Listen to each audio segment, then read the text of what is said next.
For my shoes to look like they've been walked in, house to look like it's been lived in, car to look like a coffin, driven off a cliff, my career. Yeah, it was 4 years since the last record came out. I had been writing and recording for a long time during those years, and then at the end of the fourth year, it just was time. I just knew it was time. I had to finish it, and I had to get out of the house. I recorded everything in my house, did everything myself, but I knew it had to come out this year for several reasons. One of them was I can't wait too long. 4 years was a long time, but I needed that space, and I needed that time, and I needed people to be patient with me, and thankfully they were. Because once this record came out, the support was through the roof. It charted on iTunes, and it charted on the Billboard, and it was all through our record label, Strange Famous Records. So truly independent release, and a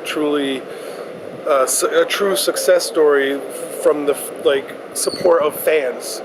There was no great media outpouring of love or support. It was all fans. It was everyone that I had acquired through the years of different albums and different tours, but they stuck around, and I really appreciate that. It's beautiful. Once I decide I'm gonna have an album, all my time and energy goes to that. No one can talk to me, no one can get in my way. It's a very tunnel vision, it's like that's all I care about. And I wasn't ready to do that, and I wasn't sure I wanted to do it until the end of last year. They say anger is a gift. I'm very gifted. I'm angry all the time. I was angry. Anger keeps me living, I think.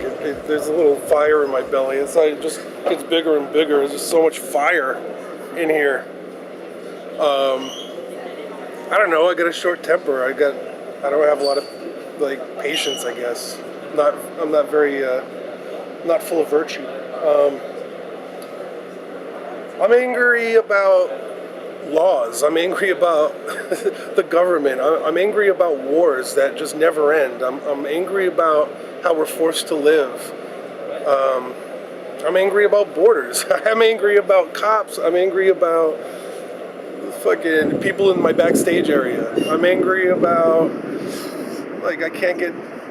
sometimes I can't get bagels with cream cheese. I'm very upset. Stuff like that. I think a healthy distrust, a lot of that was very political and angsty and fiery, but that can't be all the time. You can't always be like that. You need balance. So I think this record has good balance, but also I don't think many songs come off as I'm pissed off. I think there's a lot of humor. I think there's a lot of humility. I think there's a lot of humanity. Just all parts of humanity, from happy to sad to serious to joking, and to do it in a classy way. It's been a long and lonely trip, but I'm glad I took it. It was well worth it. Got to read a couple books and do some research before I reached my verdict. Never thought I was perfect, always thought I had a purpose. I used to wonder if I'd live to see my first kiss. I like to think that people follow my music because of how I phrase certain things. My use of the language is interesting. That's what sets me apart from a lot of other MCs. But that's not all I am as an MC. I mean, there are many components of an MC and a performer, and I think I'm a showman. So I actually it gets me excited that even if people don't understand what I'm saying, they're still entertained. That means I'm operating on different levels, and plus I think in France people like seeing the angry, sweaty, fat fucking American throwing down on stage wow, this is like real life. They're really like that. I don't like it, no. I know, but I know a lot of people do because they make the most money.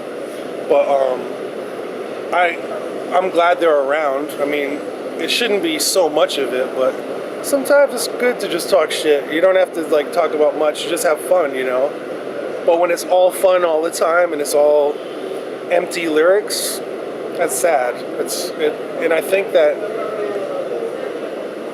I don't know, I think that it makes us shittier in general. I think we deserve a richer experience on this earth, and people should put more work into their art.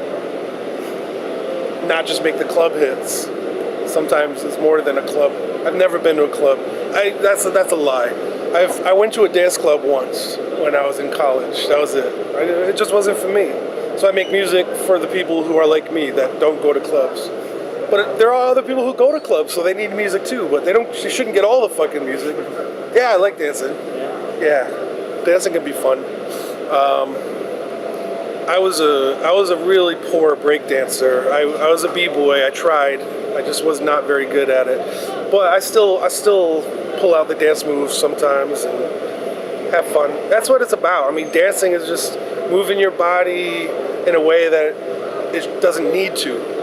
You make it do that for fun. That's cool. Dance monkey.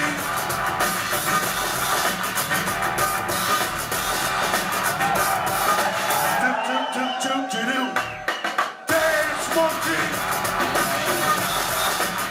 I like the options. I like that variety.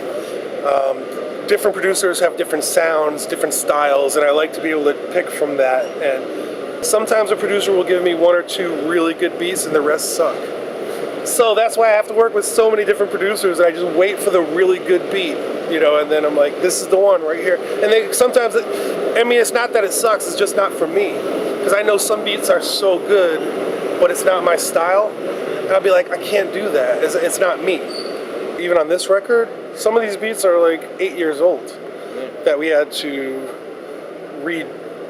kind of reconstruct, but some of them are almost exactly how they were when I was giving them 8 years ago. And if it sounds as good to me now as it did 8 years ago, that means it passed the test of time.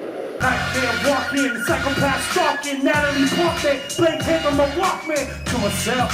Instrumental cassettes, essential steps, having reference color, perfect mental sex, mind fuck me. Get off of my head case, suck it up, spit it out, how's that medicated bed taste? Replace sheets, rip off pillowcases, break teeth, shoving nipples in your little faces. When Epitaph approached me, they came as a fan. Like, they were just fans of my music. They loved everything. They say, do what you do, we'll help it, put it out, that's it. Of course, they get a lot of money from that, but that was like the best kind of interaction I had with a bigger label, and I was honored to be the first hip hop artist to be signed to a punk label. It just showed that we were branching out to a whole new audience, a new group of people. The wave of hip hop artists I came up with, we kind of represented the punk aesthetic of hip hop. It was DIY. It was very, the whole indie scene was like, put our heads down and run forward and like do everything. And we learned a lot of that from the punk scene, the hardcore scene. People putting out their own records, making their own magazines, running their own record labels, not waiting for big funding, not waiting for big money from a big label. They just did it themselves. And thankfully, and they toured too. That's how we learned to tour. Hip hop wasn't heavy on touring back in the day. We started playing a lot of the clubs in areas that typically didn't get hip hop shows. So with Life, I wanted to utilize all the bands who were on Epitaph or had connections with Epitaph, because I knew I would never get to do that ever again. So it was a good opportunity to do that, but it's not my sound. I wanted to try it. The fans were also bitching and complaining about how Life wasn't the kind of record they wanted from me, which I understand. I was like, can you just hold on a second? I'm gonna do the other things you like, but I'm trying this right now. I like this right now. So yeah, we'll see. I'll probably lose more fans and then have to win them back again, but those are the risks you take. Branching out. Yes, I'm the decider. You don't tell me. Fuck you.